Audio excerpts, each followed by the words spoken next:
You're listening to Who's Hot, the UK OCR podcast where Wil Chung, along with elite racers Becky, Neal, Chris Shipley and the occasional special guest, discuss the UK OCR series and other important races in the OCR calendar to find out who's hot.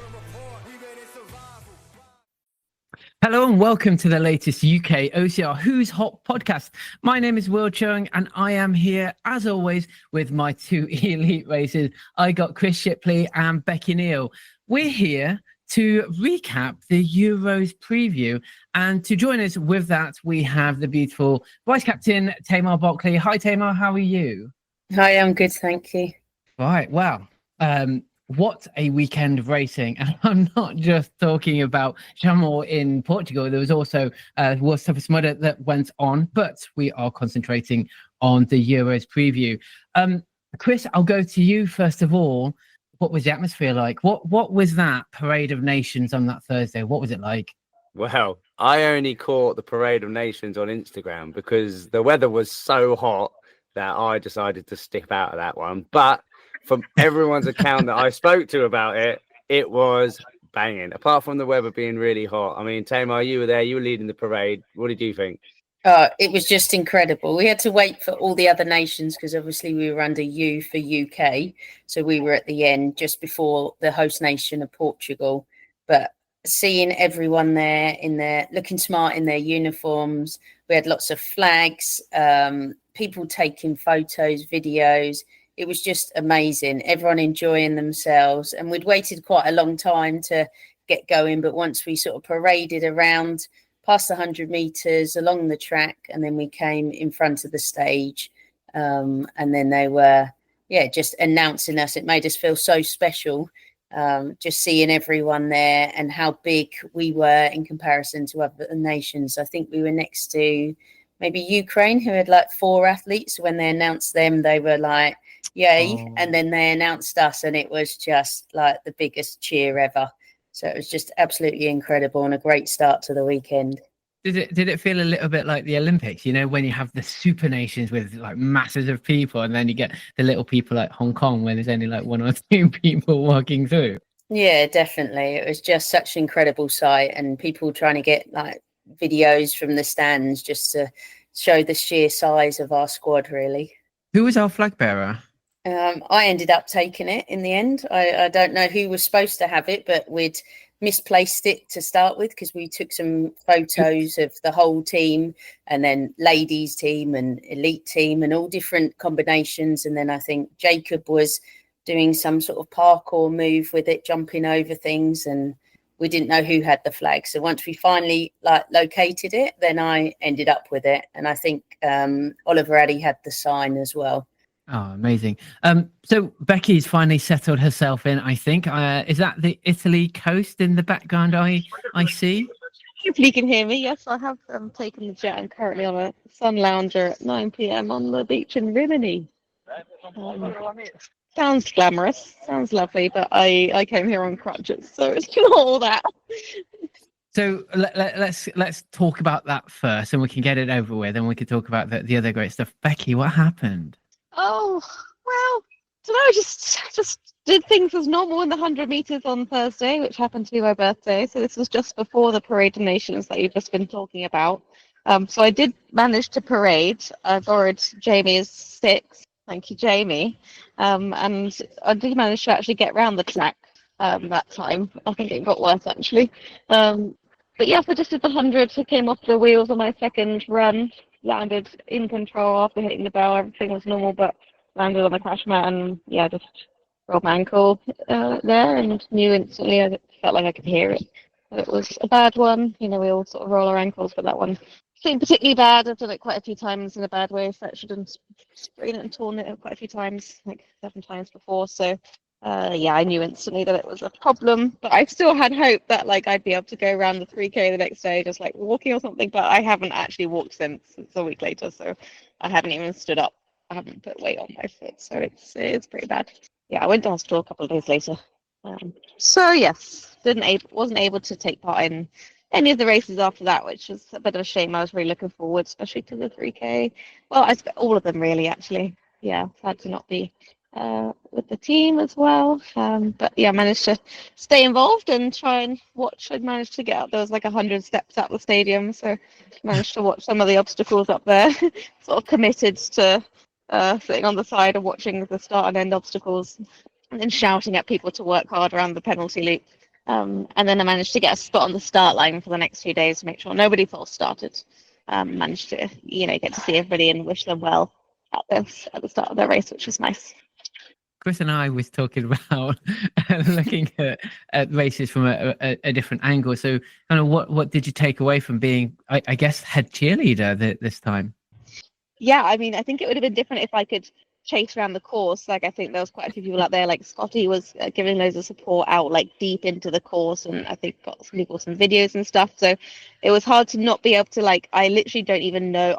Usually I come on this podcast and talk through, recite the race and the obstacles, but it feels really alien to not know that information, especially being there and being so close and having all the rule book and everything. So that feels really alien for me.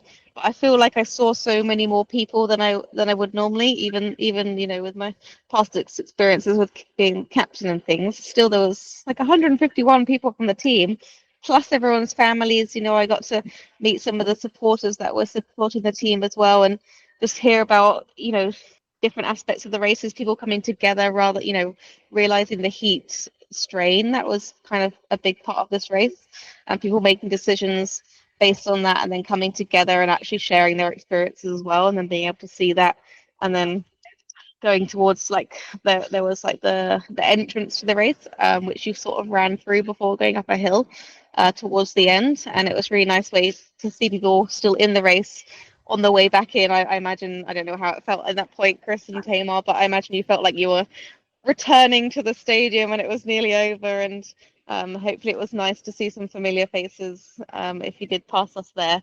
That was near the team tent as well. So yeah, loads of nice people helping me out and stuff. But yeah, it was difficult because I didn't have crutches for a while, so I was literally hopping, and that is actually really hard. Yeah. So I think I'm training my calves. I'm training my calves, and I'm training my forearms and my hands right now. That's it. Chris, you're a veteran, of course, of Euros. With this big squad, we're going to talk about one of the biggest squads, but the biggest squads that the UK have had so far. Overall, kind of excitement levels, just through the whole weekend. Kind of what was the atmosphere like? Oh, hi, Daz. We'll catch Daz in a second. But what was the whole environment like? We talked about kind of the Parade of Nations, which you chickened out of, but just being out there on course, cheering people on, being a competitor. What was the atmosphere like out there? No, the atmosphere was on point this year. I mean, it really, really helped that we had beauty. I mean, it was like being on holiday with the weather. I mean, yes, it was too hot to race. It was too hot to run. But when you're just chilling out there, it was just like we were just on holiday, and you had that real holiday vibe. So although we was all racing, I think everyone just felt like, this is also a break. You also, you did have the what we're going to do here. I'm a bit worried about this. I'm a bit worried about that. But everyone overall was just happy to be there, I think. And then I think really raring to go. People just wanted to get started and just do what they needed to do. And it was just good. Yeah. Yeah. But weather, top 10. What was it in the end? About 30-ish, 32 degrees, something? On the actual weather forecast, it came under bloody hot. I think it reached 38 to 40, right, Tamar? Yeah, definitely hotter on the Sunday. Yeah. And depending on what time you raced during the day, it was quite a significant difference between like 9 o'clock to even like 10, 11. Just, heated up very quickly. Tamar got to experience what it's like in her role as vice captain in the technical meetings as well this year, along with Jamie as well. And, me and Dawn have been to those as well. And that was definitely a topic of conversation, but it is very difficult to manage. But I was quite worried that it was just too much, especially, I tried to make a point about the penalties, which were on the first day very harsh. Like the penalty lap for the 3K was very long and heavy and involved a lot of steps in the stadium, and lots of people racing, throughout that period at lunch and into the afternoon. And there was sort of a conversation about whether that was too much.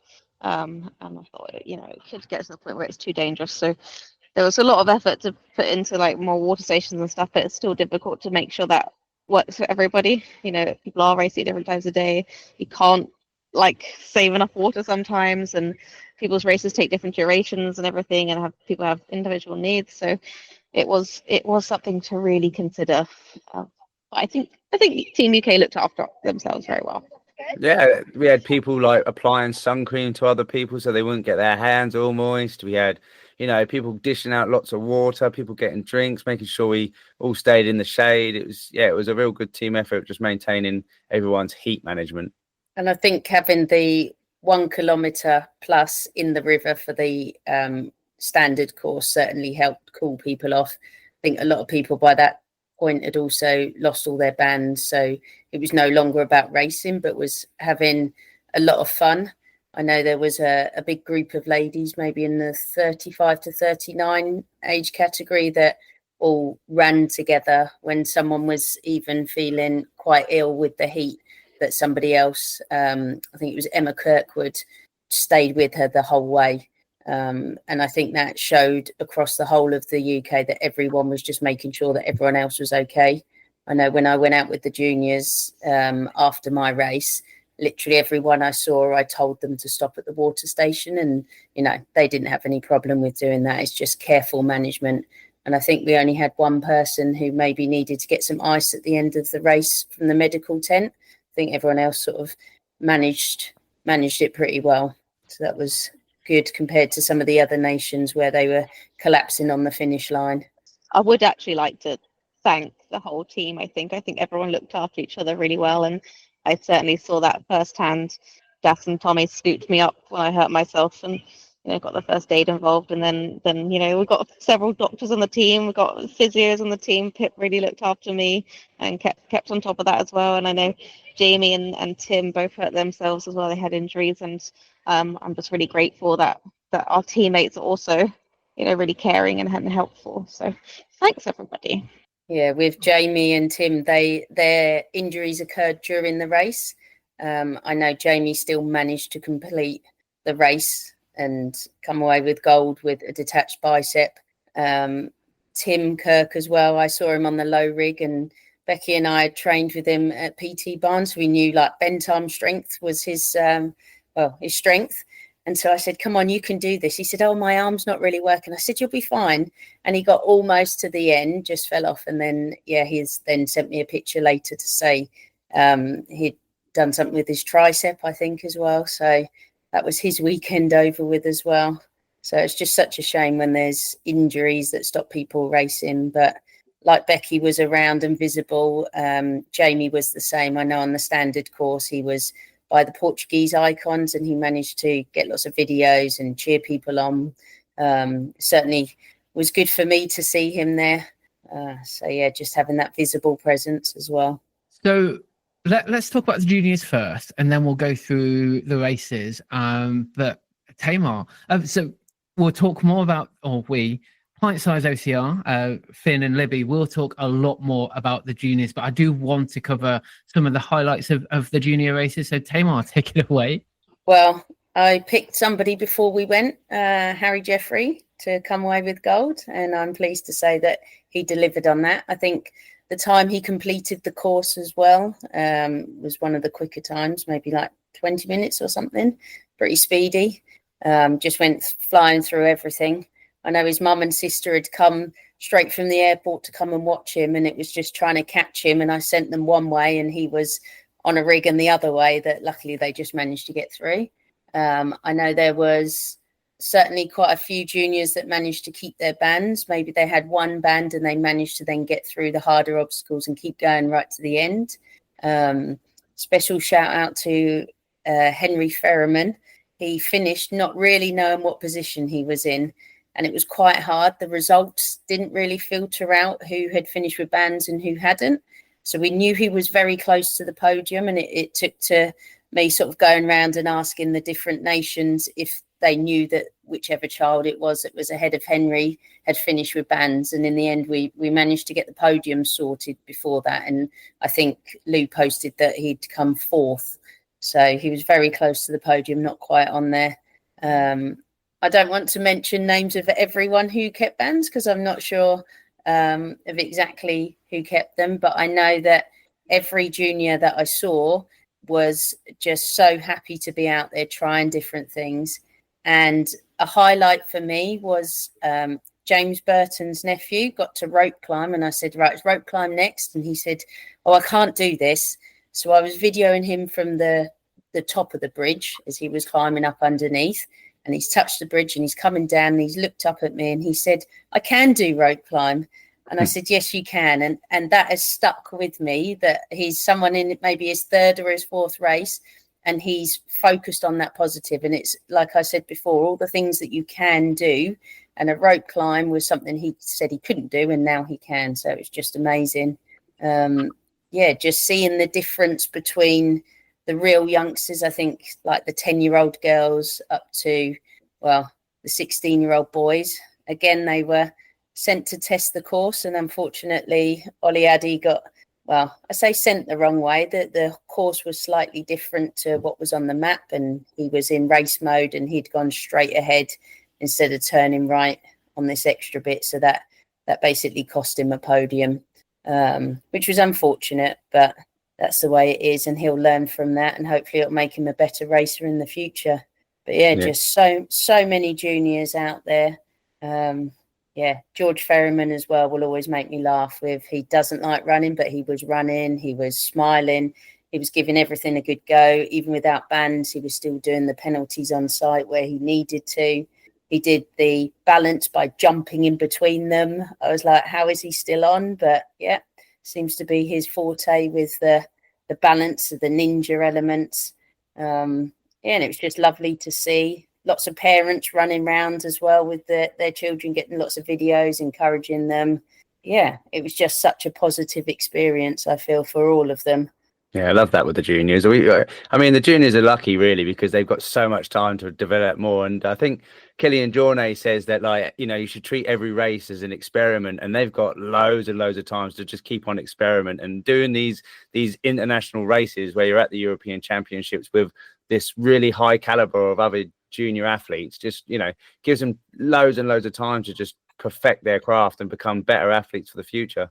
I mean, if you look at our juniors that have now become seniors, Libby, for example, and Mo and Finley, they have grown up with the sport, and these juniors, I think, are in an even better position because we've got the obstacle gyms. Of course, there's more races, more focused races for the juniors. It looks like Tamar and other seniors are looking after them more and supporting them more. Lou's training center looks absolutely fantastic and seems to be a really great kind of focus for juniors. But Chris, I guess the junior aspect, again, I'm talking about the atmosphere because I know you're party boy at heart, really. But that's definitely grown the number of juniors going to the Euros too, isn't there? And whether it's for experience, whether it's, for example, whether it's Harry that's going to go and win it, but sometimes just being there, being part of the team and the experience is something that they can take on forever and take on at least for the next year and the next year and the next year. Yeah, and it works both ways because, I mean, so many juniors came up to all the adults and, they look at us all as role models, and being a role model to people that are doing this sport, gives everyone the opportunity to just feel like, they're making a difference. And if you can help the juniors do something good and give them a positive outlook, then it's just good. There's no other way to say it. It's great being part of that community with helping the juniors, helping them progress and just making it get better. There was a fantastic moment with the 100 meters. So the boys getting into, so it was for the quarterfinals. So all four boys, I think it was James Percy, Henry Searle, Charlie Wardrop and Logan Hands. When they were running, it was more entertaining watching the dads standing on the walls, jumping, hugging each other. Even Alexander Cook's dad as well. Just all being involved. So the boys have bonded, but also the dads as well. That was just incredible, and all supporting each other. There was no sort of rivalry, even though they were racing in the same age group. Amazing. So, of course, Point Science OCR, Finn and Libby will be covering the juniors in much more detail in their up and coming podcast.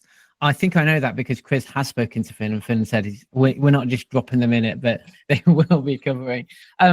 Listeners haven't seen, but I've just seen a beautiful sunset in Italy, and having Becky have a concierge take her along to the next chair.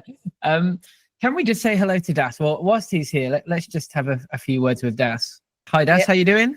Yeah, good. How you doing? Yeah, we see a lot of great food again, and on your Instagram, what are you eating a day? Just give us a few words about your Euros experience this year and how it compares to other years. Oh, do you know what? I loved it. I didn't have a great 3K or standard race, not what I expected, but nevertheless, it was a nice course. It was hot. Obviously, I love the weather. Big team out there from the UK, so it was really nice. Everyone seemed to kind of get together and help each other. So it felt really nice in that respect. Really enjoyed the team race. Had a great race with Shai and Darren. Clean race on day 3. I think a lot of the difficulty for me was that I do like to throw myself into obstacles, like fast flowing obstacles, and there's a lot of stuff that can catch you out with lock-offs and things that you probably need to do a bit slower, that I wasn't so used to. I mean, on day 3, I even figure forward the low rig for the first time in my life. I've never done a figure 4 in my life, so it was very different, but I enjoyed it nevertheless. It was a really good race, and like I said, for me, the kind of highlight was the team race on day 3, which was really fun. Tell me a little bit more about it, because of course it's a team race, but it's much more teamwork orientated rather than just kind of gunning the course yourself. So tell us about that. Yeah, so I mean, different people prefer different kind of styles. I like the team race to be run together as we did, rather than a relay. And Shai and Darren were brilliant. I mean, Shai is just fantastic. She nailed every day with all her bands, and she was just really strong. And it was obviously difficult for her having to run with us at a faster pace and push her through, but she handled it so well. I mean, she was flying on the downhills. Checked my watch a few times, and we were kind of running like 3:20, 3:30 pace on some of the downhills. So she was like really gunning for it, and the bits that she struggled with a little bit more, like the inclines, me and Darren were pushing her, and it was fantastic. I mean, she was obviously working at a much higher heart rate, so difficult for her, and she handled the pressure really, really well. Darren, as you'd expect, just like beasted the carries. Like when we had to carry Shai, we were just flying. There was a section there where we overtook a couple of teams that felt really good. And yeah, just a little mistake, which can happen from Darren, but he like made up for it on the carry. Like he absolutely beasted the penalty at the end, with the jerry can up and down the steps. I think like me and Shai was struggling to keep up with him just on our feet without the jerry can. So yeah, great team effort from everyone. I really, really mean that when I say that. They were both great, and it was really fun. Amazing. Thanks, Das. Enjoy the rest of your holiday and being concierge for Becky. Yeah, cheers. Thank you. We'll do some downtime now, although I wasn't planning on racing, and I've raced today because there was a race out here, so not sure downtime exists, but yeah, having fun. Thank you. Thanks, Das. Cheers. Let's move over to 100 meters then. Chris, Tamar, who wants to take this? Well, I didn't do 100 meters, so I could only speak from a spectator point of view on the final day. So I can mention a bits and pieces about that. But Tamar, I think you watched most of it. I watched quite a lot of it because obviously Ollie was competing. So watching them setting their times, I think that was when Tommy broke the European record. So 25.009. Yeah, and his reaction. And to be honest, he could have gone quicker. He missed the buzzer. So it was just like the expectation. It was like, wow, that was incredible. Some of the other races as well, seeing Mila again made a mistake of falling off the balance beam, but still managed to win. I even said to her afterwards, I said, can you just do a normal race? Like, stop playing up to the crowd, because there were so many of us all cheering, and obviously the other nations cheering for the other person. And it's just so close that you don't know. And they're all cheering, and then it would be the GB person would win, and we would just be going mad. Like I literally had no voice left at the end. I say, going from the children, the seniors, the adults, having then Jack Andrews racing in age group, but setting times that would easily see him up there in the elite men as well. He missed his podium because he had to go back on the plane, but we just sent up, I think it was Aaron Johns went up, and he enjoyed getting Jack's medal for him. Jamie as well, I think he set a new PB. Was it a world record as well? Didn't it an official, but I think it is that right? Yeah. And watching the para athletes as well, there was the Swedish man, the blind man, just going through, and the whole crowd getting behind them. I'm not sure of what other records there were. I think Mila got the new British record, 38.74. Yeah. I feel I need my 100-meter specialist, Gemma Addy. She was telling me everything that's going on. She knew all the elite men, all this, that, and the other. And I'm like, I don't know. I didn't even know what round it was. Just so exciting. And where they've recorded a lot of it on the live links, I've been sharing that with different people, because obviously for our races, it's like you get the start, maybe the finish, but the 100 meters is there, and just showing different people. This is a little bit of what OCR looks like. It's just incredible. We also had, go on, the team relay. Yeah, go on. So the team relay, so I think it was Beth that started, handed off to Mila into Beth, into Ollie, into Tommy, and unreal team. Yeah, so they finished, I think on the results they're actually fourth, but obviously US was first, which isn't European. So and they were all male. Oh, okay. Yeah, I didn't spot that. Yeah. So they had one run, and then they were supposed to have a second run, but I think someone was injured quite badly, so they had to stop it, and then they never resumed it. So yeah, we got third place for that, and I think that's well deserved. If you look at those individuals, athletes, all in their own right up there. But it just shows putting it together with a team. And actually it's harder to do it, because I know they do it from, like, they count their steps and different things. So you're actually going from a standing start rather than running into it. But yeah, they just managed to pull it off, each one doing their own little bit. And so, yeah, amazing to see them standing up on the podium. Yeah, I think the time was actually very fast, especially for the first run. They weren't very far, like we're talking like half a second or something behind the top two, who themselves were like 5 milliseconds apart, I think. Maybe Israel and Poland, I think it was. Yeah, I think so. Some of the combination of the fastest athletes, and GB is up there, Yeah. It's so impressive. Well, it shows, because now that we got our partnership with the pentathletes and that, and they've actually got the opportunity to train a lot more, so you can definitely see that paying off. Tommy's got his own little rig in his garden, everyone's going down there to practice it, and everyone's really putting in the time. Yeah, I think they're just very dedicated, and it is that practice, and people have sacrificed a lot from the 100-meter team to really focus on it, and it's really paying off. And I mean, even Beth's got she's fantastic at spreadsheets, and she's been doing some analysis looking at how people are progressing. So, for example, whether you started now or 3 years ago, how much time do you take off by your third race, for example? And then looking at that trajectory of the progress. And yeah, it's incredible to see. And then, some people who feel like they're a bit behind, well, it's only just because they've done 2 races so far, 2 championships. So the course is changing, of course, for Worlds. There's going to be some longer elements within the 100 meters. But I think even that will still look very similar in terms of like the best athletes will still barely touch it. So it will change the game a little bit. But some of those records are, pretty like dominant or here to stay now. And I think we've mentioned Shy a little bit, but Shy, I said to her, it's a bit extreme doing like a 16-kilometer warm up for 100 meters, because she obviously did it after the standard race, but she's still got a PB. And Johnny Hunter was another one as well. I think he did all 4 distances. Super exciting to watch.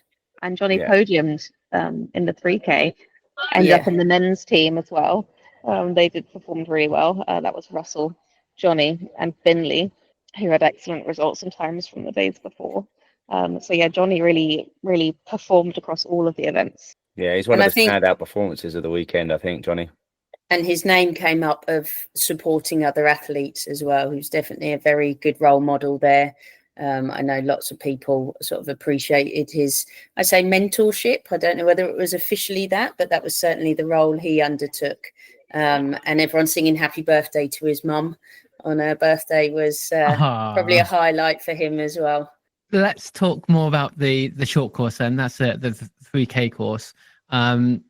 Johnny was first place, age group 30 to 34. Tamar, do you want to go through the rest of the results of the podiums that were managed to gain? Okay. What's the way to Chris? Did you run 3K? What did you think to the course? The course was really good. Yeah, it was. It wasn't 3K. It was 5K. Well, just under.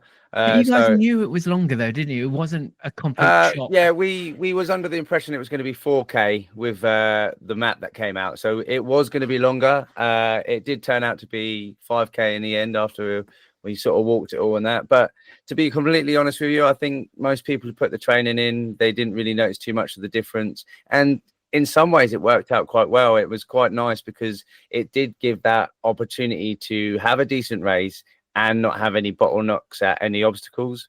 So I think if it was actually shorter, I think if they had that cluster of obstacles that they had, it may have bunched up quite a bit. So it was quite nice, hot. The course was really good. You went up and down. I was going to say, any highlights to the course, any highlight obstacle that maybe a big failure rate, or kind of just seemed to flow through the course? It wasn't flurry. I mean, we was all under the impression that, well, I suppose we all knew that this was going to be a Portuguese race, and the obstacles that was in the Portuguese race are a very kind of one way that they kind of do them. You can't gibbon or swing through these Portuguese obstacles. You have to do a lock off to seem to get through it, and that seemed to be the way that the obstacles were for the whole weekend. That was it. And then the low rig was pretty hard. Which one took bans, Becky? Banana. No, wasn't that the favourite one? The 4 wheels with a banana in between. That wasn't on the 3K. Okay, sorry, I don't know. Yeah. She doesn't know. She didn't get out then. But I heard good things about that one. Yes, it was very good on the 15. Okay. We'll talk about that in a second. Let's just edit that bit out. Let's get back to me. I'll leave. No. But I mean, okay, I'll go from a personal opinion on the 3K or 5K. One of my favorite obstacles was probably Ball Tree. It was great. You came out of the water. It was a great obstacle, well placed. A few people had a few mishaps, getting almost knocked out. Das and John Paul almost got knocked out with that one as well. But yeah, that was a good obstacle. I mean, it wasn't technical. I think what mostly caught people out was just the way that you had to tackle the obstacles. Like I was saying before, taking that sort of bent arm lock, different approach to the obstacles was just a bit different. But no, it was good. Cool. Tamar, you got these? I've got the results. All right, Yes. Let's talk about the results. Okay, so in the age group 12 to 13-year-old men was Harry Jeffrey got gold. Then we said Johnny Hunter in the 30 to 34 men was also gold. In the 40 to 44 females, I got silver. Thank you. Then in the 45 to 49 females, Alex Arndt also got gold. I know hers was, she said it came down to a sprint finish after the lasers that she saw second place there and did all she could to get in front of her. Alex Young in the 45 to 49 males, he came second. Again, 9 seconds, I think, separated him. And so he hadn't fallen off that balance beam, which we said all along, but I think he was happy with that. In the 60 plus males, Nigel Leeming got gold.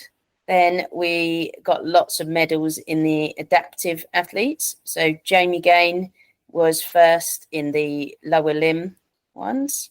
Then it was actually a shared second place for Chris Harris and Harry Hendricks. I think there was some mix up with the penalty loop, because when Jamie got there and he saw how long it was and the carries and being on the stairs and a bit dangerous, he changed it there and then and communicated it to the TOs, but then I think it wasn't quite filtered down. So I think Chris and Harry ended up doing different penalties, and when they then adjusted the time based on it, it was less than a second in it. So they decided to share second place.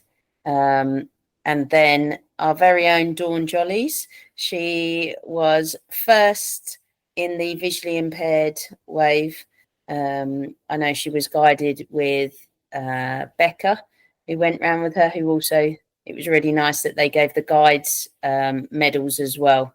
So, yeah, Dawn finishing up all our podiums that day. So, Tamar, congratulations, by the way. Thank you. Tell me a little bit about your race. Did the 5K put you off, or just tell me about your experience. Yeah, so I'd walk the course in the morning with the team, and then I ended up walking the course again in the evening with those who had done the 100 meters, so I'd missed the earlier course walk. But there wasn't actually any attachments on the rigs, so it was a case of just seeing. And like I say, Ollie went out at 9 o'clock in the morning, so I was able to watch a lot of people. And like Chris has said, the lock off is something that I prefer to do rather than swinging through things. So we started off climbing up the stairs. I've done a lot of stair climbing before I went, lots of training, and the heat adaptation that I've done. We got to the first sort of rig was Tiger Rig, and that was something I'd done in links race, and I saw somebody already lose a band by touching the rope at the top, but I didn't really know where everyone was, like position wise. I got through Canyon, I just muscled it through basically. So I knew once I'd got through those two and then there was a bit of a run, I could relax.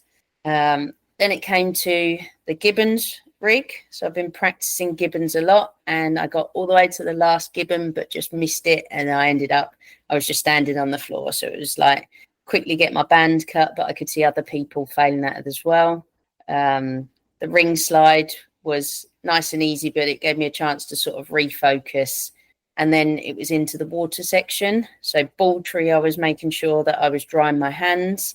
It was nice to see Wendy Brothers was there supporting everyone, taking lots of videos.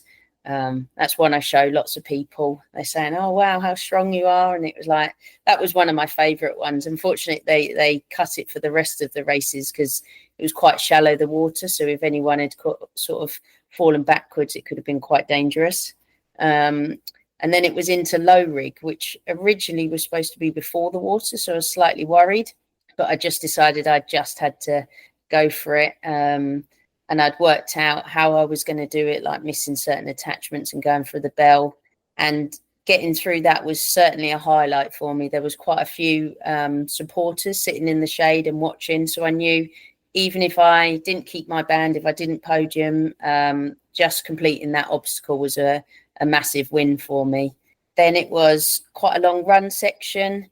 And then we got into the heavy tyre carry, which in itself was fine, but then coupled with the rudder combo, which I just really can't coordinate, but I managed to sort of lâcher, hit the bell just with my fingertips. But then from that point on, my arms were pretty dead. So I took a lot of time there at the water station. And really, on hindsight, if I'd have just gone for it and run the penalties and things, I could have then won. But obviously, you look at it afterwards, the time's so close. So I ended up doing a penalty loop for Coffee Bean, run up the hill, was feeling quite strong, decided to swing through the Toros rig because I was thinking, oh, it's fairly easy, and just slipped off that as well. So I had 2 penalty loops to do, and it was that long penalty loop. But like I said, practiced the stairs. I'd even done carries on the stairs, thanks to my teammate Dean Johnson, like trying to kill us with rec bags and things. Certainly paid off. And I actually overtook the Danish lady who finished 3rd in the end. And then I got to the top of the stairs just to come down, and my legs just wouldn't work after that like heavy carry because it was the same weight for the ladies as the men. So then we get into the stadium and I can hear someone sprinting. So I'm trying not to look back. I'm thinking it's this lady. And then you have to kind of climb over this little wall onto the track. And then I turn around and see it's my teammate, Rob Border. So I was like, thanks for that, Rob. So then we get to laser. Normally I'm really good at laser, but it was just so hard because you couldn't see where you were shooting to adjust it because it was such bright sunshine. So I've managed to hit 3 lights, and again, then I'm running and I can hear somebody again. I'm thinking it's this lady, and then I'm sprinting for the line. So there's just pictures of me and Rob finishing together. So then I crossed the line and they told me I was in 4th place. So I was like, okay, so near yet so far. Then I went back, got changed. The results changed again. I was 7th. Then I moved up to 5th. So I thought nothing of it. And I was supporting all the kids. And just as I was walking back into the stadium, I thought, I'll check the results one more time. And I was actually 2nd. So, yeah, just a roller coaster of emotions. Yeah, just happy to be 2nd. I think 2nd is sometimes the worst place, but actually looking at it, I could have been 3rd. I could have had nothing. So, yeah, just incredibly grateful that I could get onto the podium. And just to have all that support from everyone on course. Like I say, a special shout out to Gemma Addy, who was just there for me the whole time, telling me that I could do it, as well as all my teammates that I train with. So let's move on to the standard course. I've got the results here. Age group 25 to 29 was Pip Rainbow. She came 3rd place.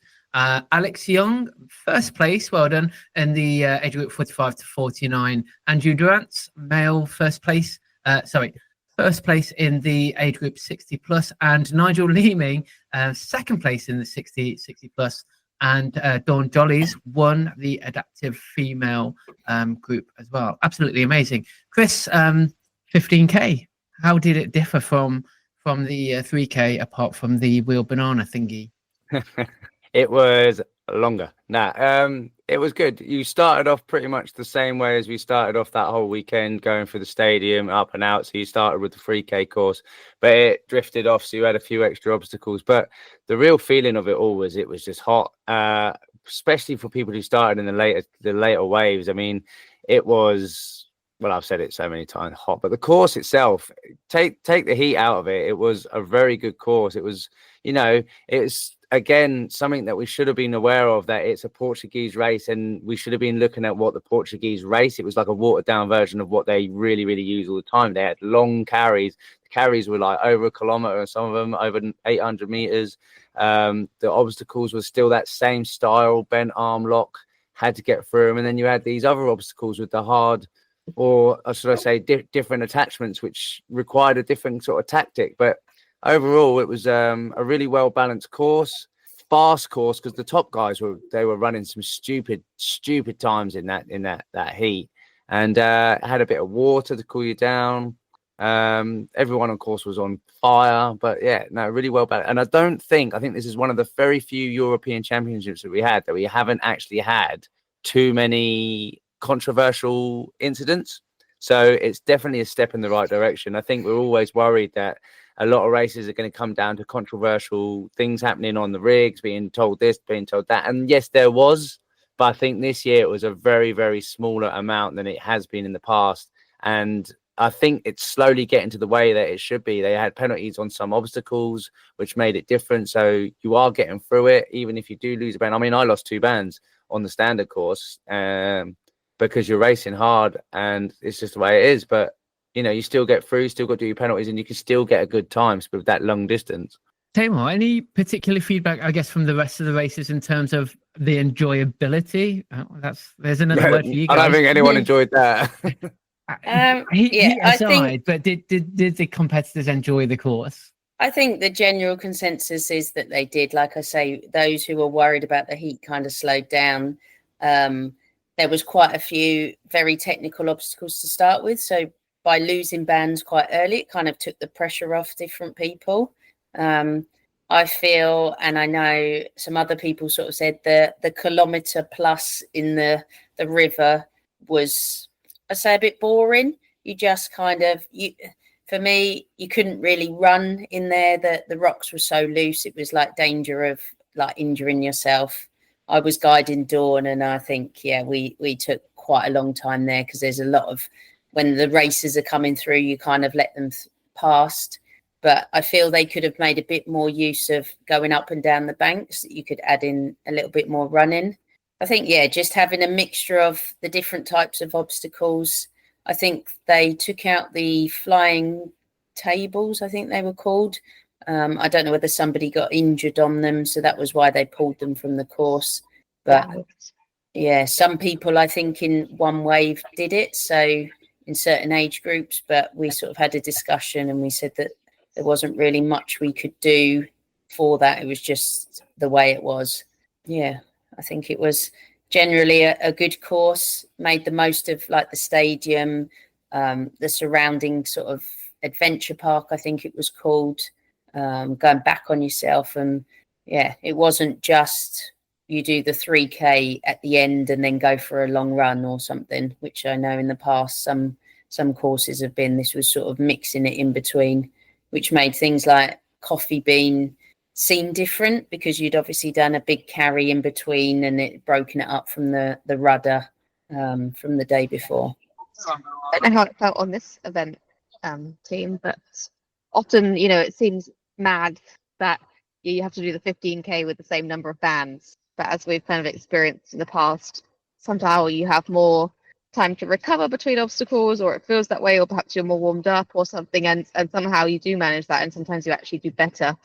But I still think that this race seemed like it still had a very high proportion of very challenging obstacles. So I think, it's hard for people to like come away and decide whether it was good, fun, or whatever. But I think people definitely overcame challenges, either from the day before they did something better, or they did more, or did something they've never done before, or tried a new technique, or just met new people. But like Das mentioned earlier, Shai never failed anything the whole weekend. She kept all 9 bands. Pip also completed all her races as well, which was phenomenal, I think, and that was very deserving of the podium. So there were some really strong performances, including on the 15K, despite all those kind of different styles of obstacles that you've just been describing. So there's lots of good things to take from each person's race, probably. Chris, of course, the highlight of the weekend, the after party, unofficially sponsored by Accountability Corner. That was banging. No other word for it. We accomplished what we set out to do. I mean, the race didn't really matter. It was all about the after party, really. So, Accountability Corner rocked that. We had many people, our Belgian friends, they loved the party. We had some Netherlands friends. They turned out to party. I don't think anyone else could fit in the bar, to be fair. That was good. It was really good. It's good to see everyone else having a good time. Standing room only, I heard. Standing room. Yeah, you couldn't sit down. Becky had to sit down. The every half an hour thing along. I've still lost my voice is still gone. Yeah. Well, the live karaoke was quite impressive actually. Jacob did Sex with Fire quite on the table. Julie was amazing. Julie was amazing. Julie rapped whatever she rapped, right? They didn't give the words out. She had the wrong words. Julie, it was Eminem. Yeah, it was meant to be Eminem, but she just like freestyled it. It was brilliant. Surprised it wasn't Taylor Swift. Well, that was the first request. It wasn't an option. Tamar, before you finish, any kind of, I guess, fun as the vice captain, how was your experience kind of looking after the team along with Jamie and the rest of the team? But from a vice captain's point of view, how did you experience the Euros this weekend? I think it was just very intense, very long days, but well worth it. Just seeing everyone, trying to talk to people. There were people who I didn't even manage to get to talk to, but just everyone getting something from it, which is what I hoped. It wasn't all about keeping your band or even just the race. It was just being part of such a big community, everyone achieving their own little targets. A shout out that I want to do for Emma McRae, who on the team race with Dawn Jolly, she managed to keep her band, and I think it's well deserved. She was just such a joy to be around all weekend, always just so positive. I'm not sure how she got so many bruises on her legs. We went to the beach afterwards and her and Karen just were covered with bruises, but just that moment of when you keep your first band. And I remember my first band that I kept, again in the team race. And it's just such a special moment. I'm hoping now it will make her build on it, and she will be like some of the older inspiring ladies that we saw on the podiums, that you can't believe when other people are losing all their bands and you see like the 55-year-old women or 60-year-olds on the podiums, and it's like they've kept their bands. So just a big shout out to Emma and everyone who just achieved their targets, no matter what it was. It was just such an incredible experience. And like I say, I've been talking about it to lots of different people. So I work in a school and I work in lots of different classes. So I've done a lot of show and tell with my medals. Some of the children have had them on. I've been showing them the different clips on YouTube, just trying to inspire them. And it just, passing that love on. And hopefully if everyone's done that, we've spread a bit more OCR to more people, and such a positive experience. So when we go to Spain next year, hopefully it'll be an even bigger squad. And I guess just for those, I'm sure everyone that wants to know knows that Euros are in Spain in 2026. So Chris Finley, I know you were supposed to look after him along with Darren. Where is he? We've seen him. I thought he was getting the flight back home with someone else. Oh, so there's going to be pint size OCR with just Libby, or what's going to go on? Probably. Last place I saw Finley was in some sort of really dark nightclub on Sunday night. Now, we obviously got him back safe and sound. Everyone was always worried about us not being able to look after the young man, but we made him watch Gladiator, and he came back a man. That's all we could say. Strength and honour. Strength and honour, which I've just found out we've been spelling wrong for the last however many days. The American way. Oh God, I hope you guys don't have a tattoo of that. Yeah. Right, guys, thank you very much for your time. So we do have the 400-meter Euros later on this month over in Limerick. The World Championships is going to be going off in Gothenburg, Sweden, in September, and I'm sure we will come back for a preview and a recap of that. Tamar, either yourself and or Jamie, I'm sure will join us for that. As I've already mentioned, the Euros 2026 will be in Spain, and also we already know the Worlds are going to be in Ireland in August 2026, and the Euros 2027 in Estonia. Although Chris Shipley and Das, I know you can't quite hear me, but World's Toughest Mudder has already been announced for 26 and 27. I'm just putting it out there.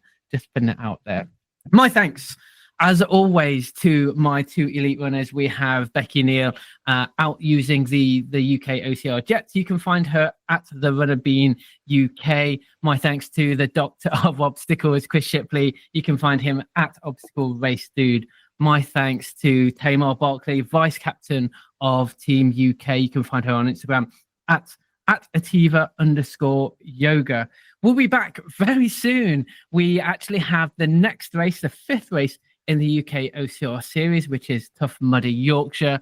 I have heard is very different to last year. So anyone that may have won Europe's Toughest Mudder or had a few laps, it's going to be something totally different. So you guys must be listening to that. Thanks, as always, to British Obstacle Sports. You can follow them at British Obstacle Sports. And of course, you should be following UK OCR on all of the social channels at UK OCR. If you like what you hear, then you could consider joining us on Patreon, or as a one-off, you could buy us a coffee. If you don't like what you hear, there's always Talking Dirty and Accountability Corner to listen to anyway. My thanks to everyone. Well done to all of the competitors that went out to Euros. I'm sure you really enjoyed it. We will see you in the next one. Bye. Bye. Later. Ain't no glory for the faint of heart. We all stars, win or lose, we don't play the part. And when the going get tough, I get to going hard. You bring your best and you know I'ma tear them apart. We made it survival, rival. I ain't got no time for anyone who wait for no work that I do. You ain't heard about it, think I'm gonna remind you. I've been out here doing what I say, it's what defines you. This is our time, hands to the sky. You already know, I ain't gotta tell them why. Hands to the sky, this is our time. You already know, I ain't gotta tell them why.